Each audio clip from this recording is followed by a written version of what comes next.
आप देख रहे हैं संभल सिटी न्यूज। संभल में पीएम आवास योजना को लग रहा पलीता। यूपी के जनपद संभल हजरत नगर गढ़ी थाना क्षेत्र में पीएम आवास योजना के सभासद पति द्वारा रिश्वतखोरी एवं धांधली बरते जाने जैसे लगे आरोप और चेयरमैन द्वारा संरक्षण दिए जाने को लेकर महिला अधिवक्ता ने फिर से मीडिया से मुखातिब होकर चेयरमैन के बयान का पलटवार किया है। शुक्रवार को हाईकोर्ट की महिला अधिवक्ता आरिफा खान एडवोकेट ने कस्बा सिरसी में अपने निवास पर कहा कि आज चेयरमैन सिरसी नगर पंचायत कौसर अब्बास पर कोई आरोप झूठा नहीं लगाया है। मैं भ्रष्टाचार के खिलाफ लड़ रही हूँ। अभी तक चेयरमैन नहीं बोले और वे कह रहे हैं आरोप निराधार है। निराधार नहीं है। नगर पंचायत ने सभासद पति अजीम कुरैशी जिनके खिलाफ कोई कार्यवाही नगर पंचायत ने कोई कार्यवाही नहीं की है। नगर पंचायत ने कोई कार्यवाही नहीं की। अजीम की पत्नी तबस्सुम सभासद ने उनके नाम से खुद कॉलोनी आई है और मैंने अकेले ने आरोप नहीं लगाया है और लोग भी लगा रहे हैं और दूसरे सभासदों ने भी आरोप लगाया है। चेयरमैन कौसर अब्बास सभासद पति अजीम कुरैशी को संरक्षण क्यों रहे हैं? उनके खुद के सभासदों ने शिकायत की है। क्या चेयरमैन की जिम्मेदारी नहीं बनती वह कार्यवाही करे? सभासद पतियों ने बैठकों में बैठने का कोई कानून नहीं है और कोई लॉ है तो वह बताए। उनकी पत्नी सभासद ने ना कि अजीम कुरैशी खुद बीते दिनों आरिफा खान एडवोकेट ने अपनी गाड़ी का पीछा करने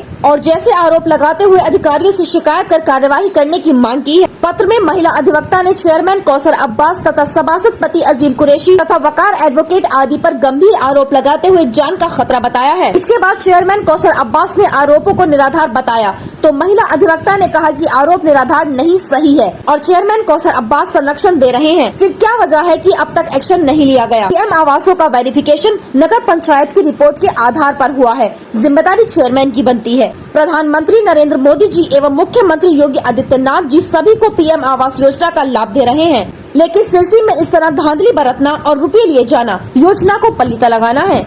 प्रधानमंत्री आवास योजना को लेकर के लगातार आपकी तरफ से आरोप लगाए जा रहे हैं।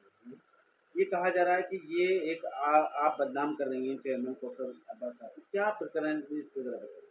देखिए, प्रधानमंत्री आवास योजना जो है तो इसके खिलाफ जो इन लोगों ने भ्रष्टाचार करा है तो इसके लिए तो मैं 1.5-2 महीने से लड़ रही हूँ। तब तो चेयरमैन साहब नहीं आए थे। आज वो कह रहे हैं कि ये आरोप निराधार है। ये निराधार है ही नहीं। सच्चाई तो यह है कि इनका आधार है। आधार की कई वजहें हैं। मेरे पास लिस्ट है कि जो साहिब हैसियत हैं 80% अब की बार उनका नाम आया है और डूडा ओनली जिम्मेदार नहीं होता। ये भी ये समझ लें इस चीज़ को, क्योंकि राज्य स्तर पर ये लिस्ट दी जाती है एसडीएम सर के पास, फिर लेखपाल इसमें सर्वे करते हैं, देन नगर पंचायत इसको वेरीफाई करती है। लेकिन यहाँ पर क्या करा है नगर पंचायत ने?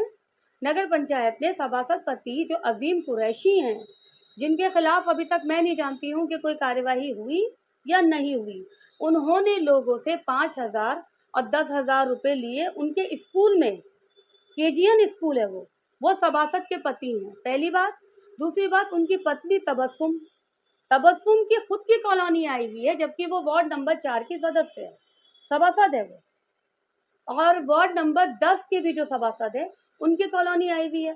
और ये आवाज़ उठाने वाली मैं सिर्फ अकेली नहीं थी। आप एक महिला अधिवक्ता पे आरोप नहीं लगा सकते और आपका आरोप निराधार है कहने वाले एसडीएम ऑफिस में कई ऐसी औरतें हैं और आपके खुद के सभासद हैं जिनके सिग्नेचर हैं उस एप्लीकेशन पे कि आप लोगों ने भ्रष्टाचार करा। किसी और ने शिकायत की क्या? हाँ, बहुत लोगों ने करी है।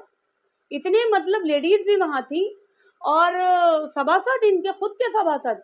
तो आपकी लायबिलिटी नहीं बनती कि अगर कहीं गलत है तो आप तो खुद संरक्षण दे रहे हैं, अजीम कुरैशी को संरक्षण दे रहे हैं। आप सभासद पति को कहाँ प्रावधान है नगर पंचायत की मीटिंग में बैठने का? ना सभासद प्रतिनिधि हो सकता है। कहीं कानून है, कहीं लॉ है, कहीं कुछ है तो आप मुझे वो बता दीजिए।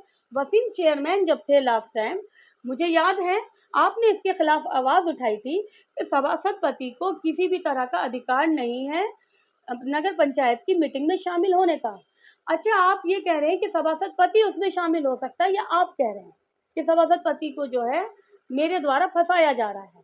मैं क्यों आप लोगों को फंसाऊंगी? आप तो खुद संरक्षण दे रहे हैं। औरतों को आगे बढ़ाया क्यों जाता है? फिर सभासद बनाया क्यों जाता है?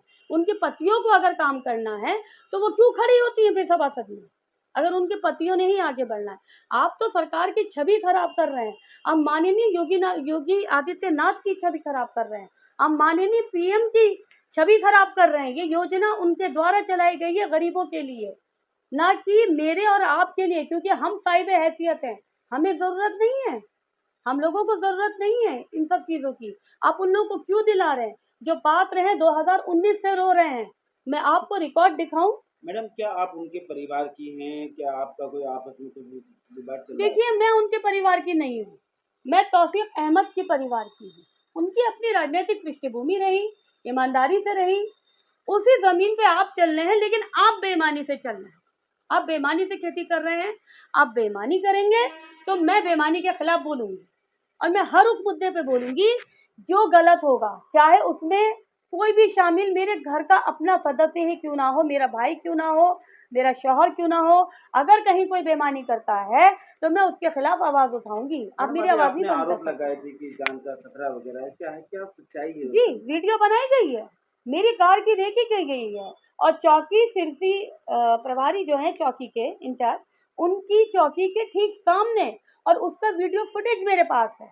वो आदमी सिरसी से रिलेटेड नहीं है, उसमें इनका नाम है, कई लोगों का नाम है, वक़ार अहमद है, अजीम कुरैशी है और कौसर अब्बास है।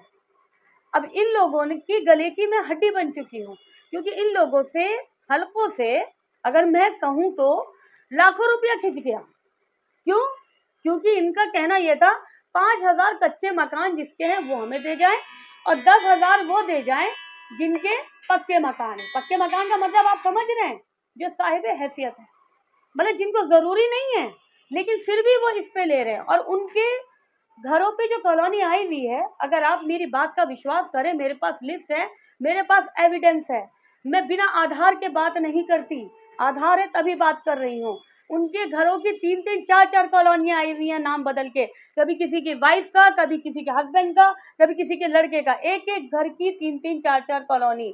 इसका मतलब आप जो मुस्तहक़ हैं, जो गरीब हैं, आप उनका हक मार रहे हैं, और फिर आप कह रहे हैं कि मैं आपके परिवार के सदस्य हूँ।